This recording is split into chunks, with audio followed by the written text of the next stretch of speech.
إن الحمد لله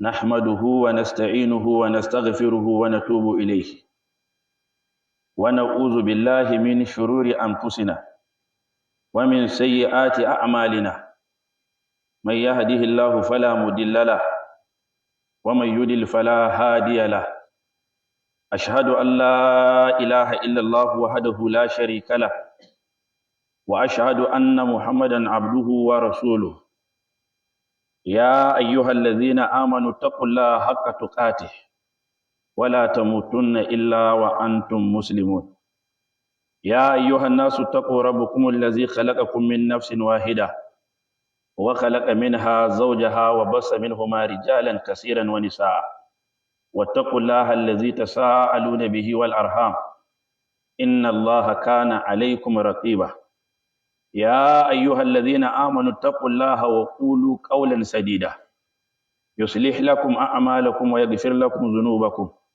ومن يطيع الله ورسوله فقد فاز فوزا عظيما أما بعد فإن أصدق الحديث كتاب الله وخير الهدي هدي محمد صلى الله عليه وسلم وشر الأمور محدثاتها فإن كل محدثة بدعة وكل بدعة ضلالة وكل ضلالة في النار أعاذنا الله وأجارنا من النار أما بعد أوصيكم ونفسي أولا بتقوى الله عز وجل يقول الله عز من قائل في محكم التنزيل واتقوا يوما ترجعون فيه إلى الله ثم توفى كل نفس ما كسبت وهم لا يظلمون اتقوا الله في السر والنجوى أما بعد عباد الله اتقوا يوم ترونها تذهل كل مرضعة أما أرضعت وتضع كل ذات حمل حملها وترى الناس سكارى وما هم بسكارى ولكن عذاب الله شديد يومئذ يصدر الناس أشتاتا ليروا أعمالهم فمن يعمل مثقال ذرة خيرا يره ومن يعمل مثقال ذرة شرا يره قال رسول الله صلى الله عليه وسلم اتق الله حيثما كنت واتبع السيئة الحسنة تمحها وخالق الناس بخلق الحسن عباد الله حاسبوا أنفسكم قبل أن تحاسبوا حاسبوا أنفسكم قبل أن تحاسبوا كما جاء في الحديث كن في الدنيا كأنك غريب أو عابر السبيل قال الله عز وجل إنما مثل الحياة الدنيا كما إن أنزلناه من السماء فاختلط به نبات الأرض مما يأكل الناس والأنعام حتى إذا أخذت الأرض زخرفها وزينت وظن أهلها أنهم قادرون عليها أتاها أمرنا ليلا أو نهارا فجعلناها حصيدا كأن لم تغن بالأمس كذلك نفصل الآيات لقوم يتفكرون فقد فاز المتقين واعلم يا إخوة المسلمين الذين قالوا ربنا الله ثم استقاموا اللهم اجعلنا منهم اللهم اجعلنا منهم لا تشغلوا أنفسكم بذكر الناس فإنه بلاء وعليكم بذكر الله فإنه شفاء الله الذي خلقكم الله الذي خلق السماوات والأرض وأنزل من السماء ماء فأخرج به من الثمرات رزقا لكم وسخر لكم الفلك لتجري في البحر بأمره وسخر لكم الأنهار وسخر لكم الشمس والقمر دائبين وسخر لكم الليل والنهار وآتاكم من كل ما سألتموه وإن تعدوا نعمة الله لا تحصوها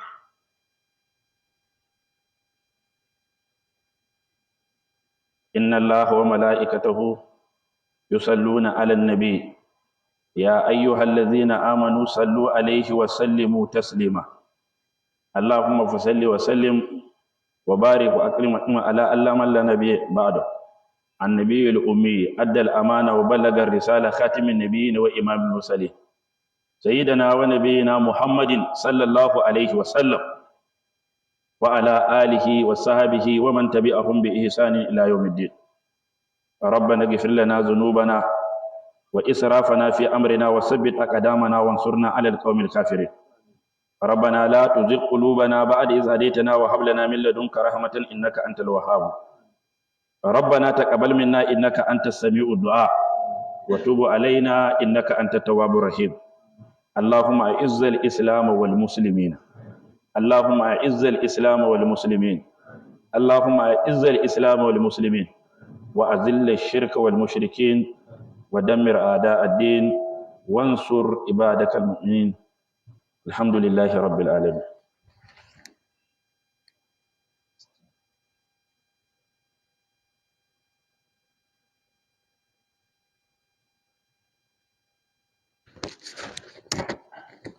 Godiya ta tabbata ga Allah, muna gode masa, muna neman yardarsa, muna neman gafararsa, muna tuba zuwa gare shi daga munanan ayyukanmu, muna roƙonsa gafara da rahama da yarda. Ya ku waɗanda suka ba da gaskiya da Allah, ku ji tsoron Allah matuƙar jin tsoron Allah. Kada ku kuskura mutuwa ta same mu face kuna cikin musulunci. Ku ji tsoron Allah ƴan uwa. A taƙaice abin da nake so in mana bayani shine ina muku wasiya tare da kaina da jin tsoron Allah mai girma da ɗaukaka. Ubangiji ba kamfani bane.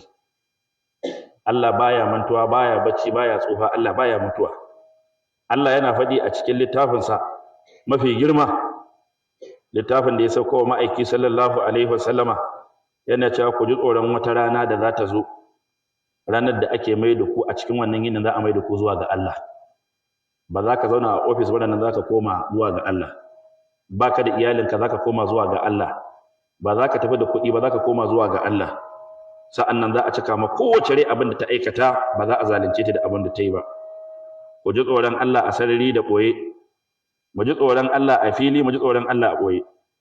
Kuma mu tuna da abin da muke jin tsoro na Ubangiji a wata rana da za ka ga wadda suke macen da take shayar da jinjiri za ta yi da ɗan da take shayar da shi, saboda tsoron wannan rana ita ce ran tashin alƙiyama. A ranar da za ka ga mai ciki ta haifa ɗan cikin, ɗan ma da ta haifa shi ma zai tashi ya ruga da gudu saboda masifa. Za ka ga mutane suna maye ba sa iya tsayuwa, alhalin ba su sha komai ba, tsananin azabar Ubangiji ne na hukuncin da Allah zai yi. Kuma Annabi sallallahu alaihi wasallam ya gaya mana wannan hukuncin. Walakin na azabar Allah shadid, shine Allah ga mala'ika Jibrilu, ga Mika'ilu, ga Israfil, ga Malakul Maut, ga sauran annabawa. Allah zai kira Annabi Adamu ya ce ka ware rabon gidan aljanna a cikin al'ummarka. Ya kira Annabi Nuhu ka ware rabon aljanna, sai ya irga mutum 1000 za a ɗauki guda 199 'yan mutane. Ba a samun sauƙi sai an zo al'umma Annabi Muhammadu. Nan ne za a irga 100 a cire 1 a cikin 1000 a cire 10 saboda matsayin manzon Allah sallallahu alaihi wasallam. Kafin a zo kan mutum ko a ranar aka haife sai ya yi furfura saboda tsoron tashin kiyama. Mu ji tsoron wannan ranar da zukata suke cika da tsoro, kuma ana nuna musu ayyukansu.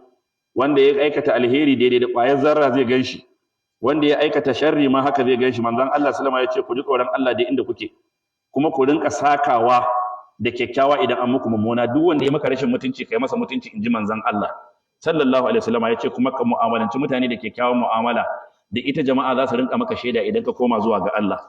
Ku yi ma kanku hisabi kafin a yi muku hisabi.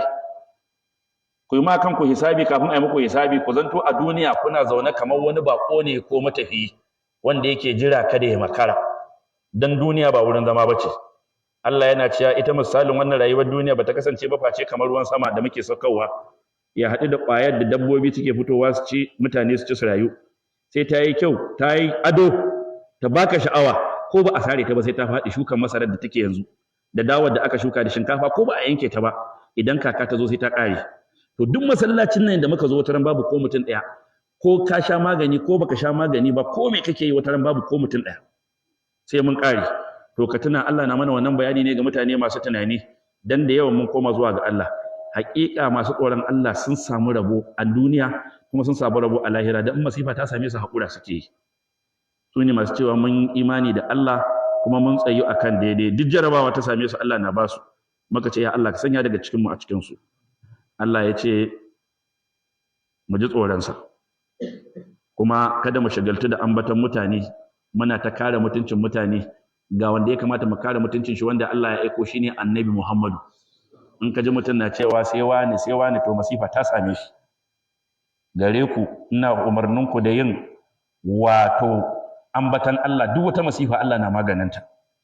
Shine ubangijin da yake saukar muku da ruwa daga sama, ya raya ƙasa bayan ta mutu, ya hore muku jiragen ruwa, ku yi tafiya, ku yi kasuwanci, ku keta tafiya da shi. Kuma shine wanda ya hore muku ƙoramu, ku yi noma. Allah ke wannan aikin, ba gwamnati ba mutane ba. Ruwan sama na Allah ne, ba na gwamnati ba ne. Numfashin da muke shaƙa ba hukuma take da shi ba, na Allah ne. To mu ji tsoron wannan ubangiji wanda ya mana wannan kyauta, kuma shi ke zuwa muku da duk abin da kuka roƙe shi. Amma ɗan adam ya kasance mai yawan butulci ne. Lalle ne Allah da mala'iku sun kasance suna salati ga Annabi Muhammadu sallallahu alaihi wasallama. Ya ku waɗanda suka yi imani da Allah, ku yi salati ga manzon Allah sallallahu alaihi wasallama. Ya Allah, muna salati da girmamawa cikin ladabi na soyayya ga Annabi Muhammadu, bawanka manzanka wanda ka fifita shi akan dukan halittu, ka daraja shi, ka ɗaukaka shi, wanda ka wajabta mana ƙaunarsa ita ce tikitin mu shiga gidan aljanna. Allah ka yi salati gare shi da iyalansa da masoyansa da masu kare mutuncin Annabi daga yau har a tashi kiyama. Allah ka yarda da su. Allah muna roƙonka kai mana gafara. Allah muna roƙonka kai mana rahama. Allah muna roƙonka kai mana afuwa. Allah muna roƙonka ka yafe mana, ka ɗauke mana masifa ta duniya da lahira. Ƙasan mu ka ba mu kyakkyawan makoma. Muna roƙonka ya Ubangiji kai mana afuwa, ka yafe mu iyayenmu. A tashi zuwa ga sallah.